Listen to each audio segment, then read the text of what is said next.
Hey guys, this is the Thousandth Son and this is a Warhammer 40k video. Now I appreciate when you come to this channel you normally expect painting videos, hobby advice and the like, but when news of Henry Cavill possibly appearing in a Warhammer adaptation breaks, well, my first thoughts were, let's hope it's Age of Sigmar.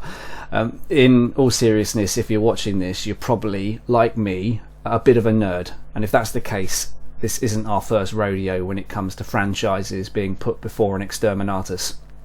I know it's a bit hyperbolic, but I do have my doubts, and it's because we've seen things, you know, adaptations being put before us, and the writers are just not there. They don't care, right? So Henry being a part of this is certainly a positive, but the Inquisitor in me can spy the mark of chaos behind it, and that's the form of a big old Amazon logo slapped on the side. So what I want to quickly do is jump into the article that I saw the other day and then go through a bit of maybe evidence, the reason I have my concerns. Maybe you agree with me, right? So here, BBC News came out a couple of days ago, Warhammer to be made into a movie and TV show starring Superman actor Henry Cavill, right? All positive so far. So, Paul Glynn, what have you got to say, Paul? Warhammer, the popular miniature tabletop war game, is to be made into a movie and TV show starring Henry Cavill. The ex-Superman actor will also executive produce the adaptation, which will be called A Lifelong Dream Come True. Now, this is good. This is really good, because we've heard Henry before comment on how he'd love to be part of a Warhammer big screen production like that. So, and I know from previous things that he said and been circulated online, he cares for franchises, he cares for, you know, fan bases and the like, and we know he's a 40k fan. So this is all positive. You know, I don't want to fixate on the negatives here. This is good, right? The UK Firm Games Workshop, which makes the game, said on Friday it has reached an agreement in principle for Amazon to develop its intellectual property, rather. So this is very early days, right? So this is another thing that again gives me a little bit of positivity, because it's so early in this process.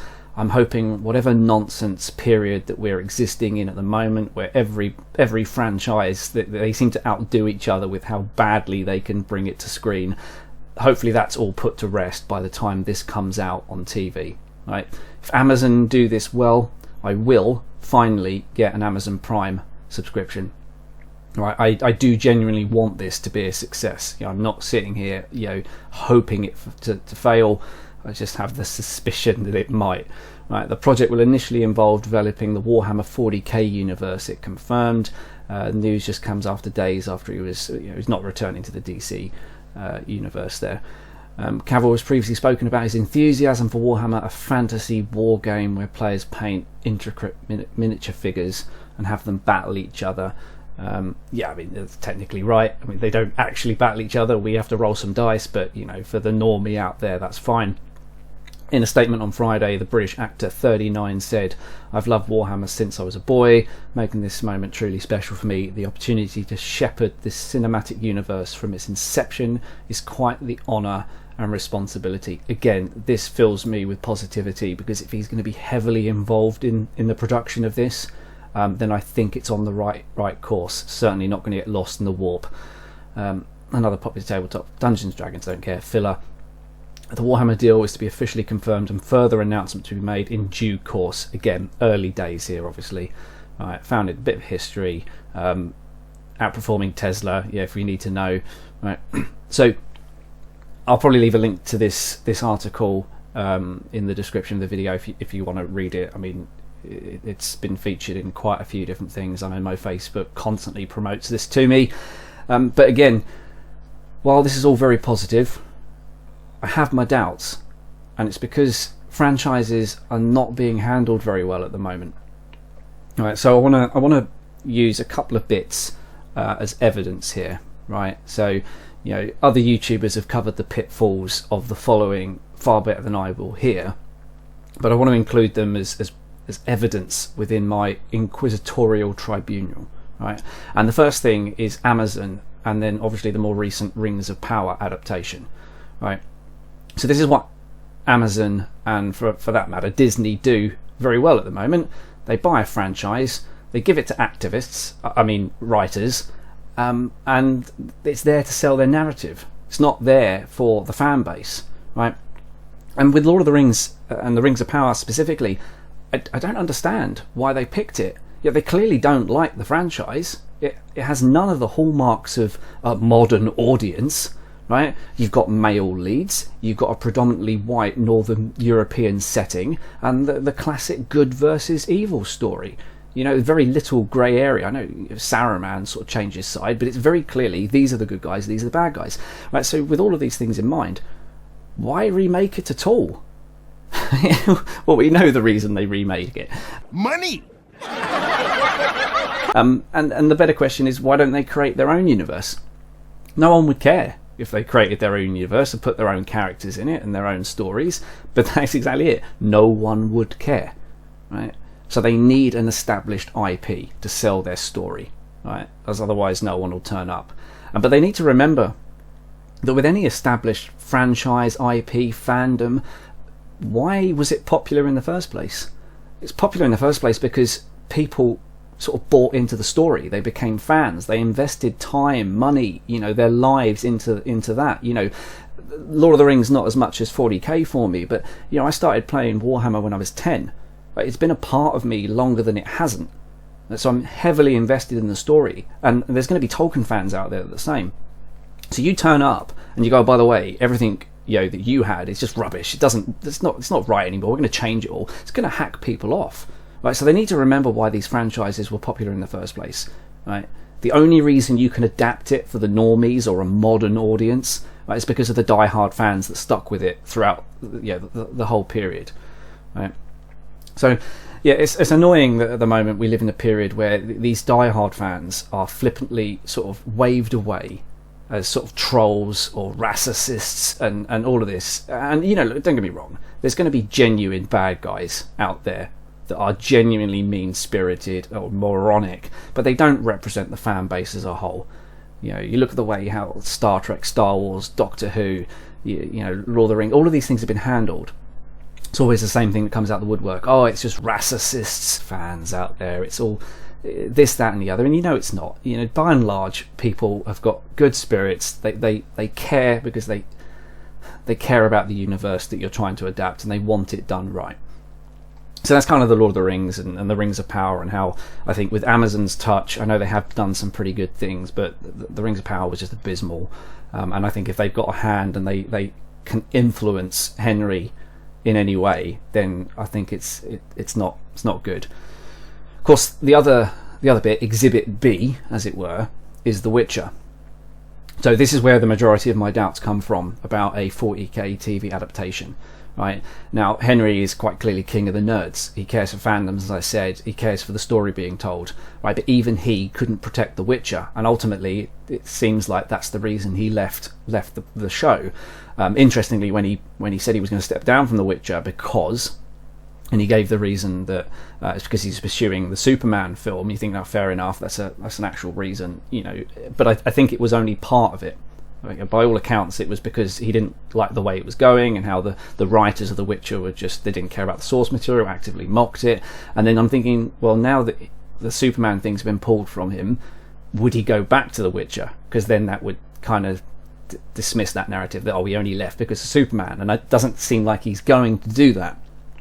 Right, so that kind of just reinforces that initial suspicion that he left because of the way the show was going, and the Superman thing was just an easy excuse.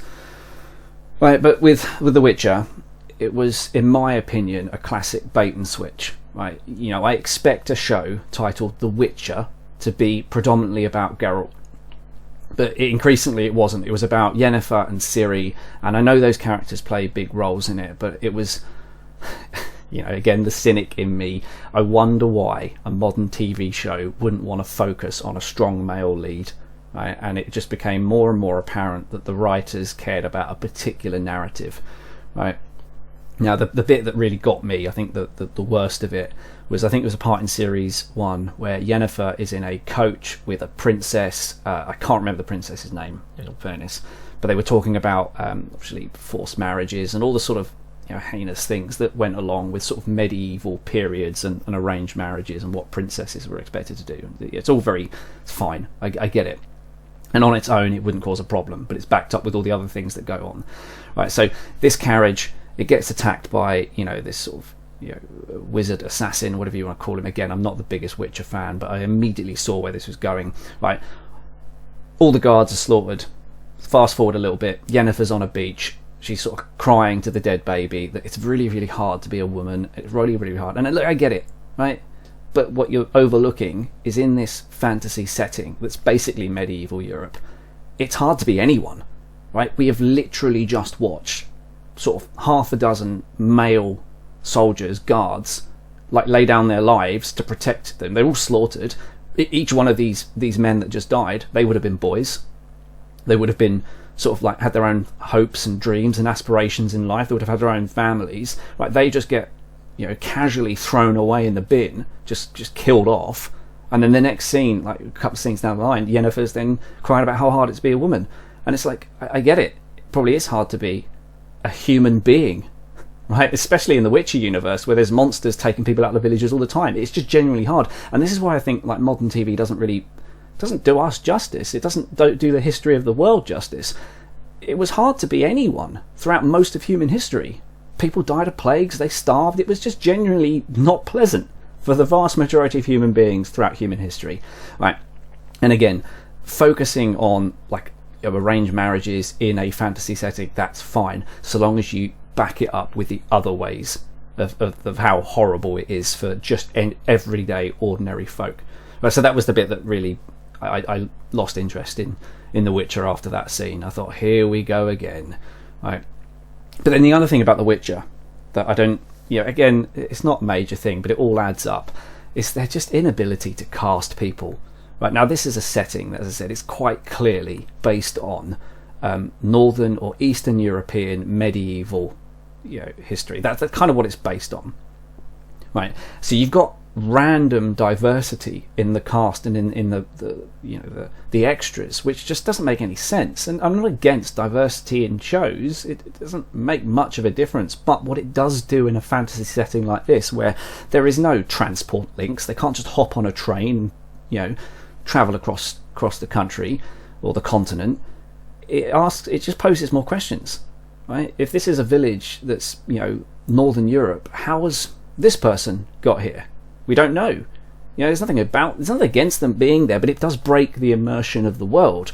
And it's not like fantasy shows haven't done this in the past to great success. Game of Thrones, despite its unfortunate last series, or season rather, right, it had a strong, diverse cast, and it did it in a way that made sense.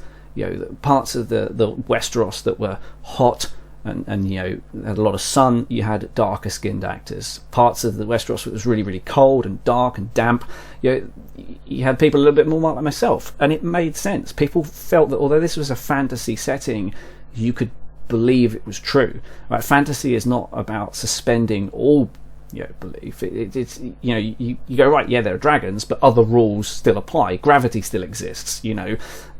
People's melanin will react to sunlight like it would in our world. So it makes it all believable. And my point of all this here, because I don't think diversity is not going to be an issue with a Warhammer 40k setting, because you've got warp travel rather than horse and carts, so anyone could get anywhere. It's not going to be an issue. But my main point is with The Witcher, it just goes to show that with bad writers, things can go sour quite quickly, because they have clearly in The Witcher they had no idea how to cleverly sort of put diversity into their show. They just ham-fisted it in the background. They're not very good at writing a believable universe. And this is where I think my concerns with even with Henry being in it, is it all hinges on the writers, right? Whether it's just storytelling, forced diversity, modern allegory being thrown in, all these things that just suddenly it jars you out of the universe, and you're suddenly straight back into the real world for 30 seconds, and then or back into the fantasy setting. It's all very, very jarring, right? So that's kind of my concerns with all of it.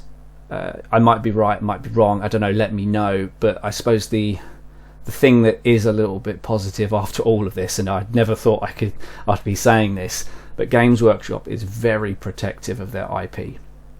Right, so I think in this case it's going to be a positive. I've always said that of all the franchises to coin the phrase "go woke," Games Workshop has been very resistant to it, right? And I think that's a good thing, right? I know people, they'll criticise those of us that gatekeep, and it's a word with mixed meanings, I think, and no one in their right mind is going to prevent someone joining the Warhammer community based on melanin levels or your genitalia. That's just dumb. Anyone actually doing that, it just isn't worth your time, right? But what I do think we need to do as a community is gatekeep ideologues. We don't want them in our hobby, right? This is the whole point of escapism, right? I want to journey to my local gaming club and roll dice and forget about what's going on in the real world. I don't want anything sort of thrown at me and go, oh yeah, by the way, this is a real world thing that we all should care about. Because I think with all TV shows and the like, they treat us like children. It's like they're the moral arbiters of this world, and Hollywood is far from that. But they're all there lecturing to us how we can be better human beings. And for the most part, your average person out there, they care about putting food on the table at the end of the day, and in this case painting toy soldiers. They don't need to be told how to be a better human being. It's patronising. Anyway, this might have been the ramblings of an old jaded vet, so let me know your thoughts in the comment section. But before I go, I'll leave you with the wisdom of an astute Space Marine librarian. I'll see you in the next one. Hope is the first step on the road to disappointment.